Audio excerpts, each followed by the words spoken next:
దేశవ్యాప్తంగా సంచలనం సృష్టించిన అఘోరీ శ్రీనివాస్ వ్యవహారం మరోసారి చర్చనీయాంశంగా మారింది. లేడీ అఘోరీగా నటిస్తూ మాయమాటలతో అమాయకులను మోసం చేసి రోజుకు 25,000 నుంచి 30,000 వరకు సంపాదించేవాడని బాధితురాలు వర్షిణి వెల్లడించారు. ఇటీవల ఇచ్చిన ఇంటర్వ్యూలో వర్షిణి మాట్లాడుతూ 2 నెలల పాటు అఘోరీ శ్రీనివాస్ తో కలిసి ప్రయాణించారని, దేవాలయాలకు తీసుకెళ్లడం, రోడ్డు పక్కన కారులోని నిద్రపోవడం వంటి జీవితం సాగిందని తెలిపింది. అతనికి మంచి ఫేమ్ ఉండడంతో భక్తులు కారు స్టిక్కర్లు చూసి వచ్చి డబ్బులు ఇవ్వడం, పెట్రోల్ ఫుల్ ట్యాంక్ చేయించడం, భోజనం పెట్టడం, ఖరీదైన బట్టలు కొనివ్వడం చేసేవారని చెప్పింది.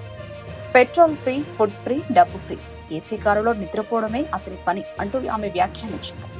ఆశ్రమం కడతానని చెప్పడంతో గుడ్డిగా నమ్మి ట్రాన్స్ లోకి వెళ్లిపోయానని, అతడే తన లోకం అనుకున్నానని వర్షిణి తెలిపింది. కుటుంబ సభ్యులు 3 వారాల తర్వాత ఇంటికి తీసుకొచ్చినా మధ్యలో కొందరి కారణంగా మళ్లీ వెళ్లాల్సి వచ్చిందని చెప్పింది.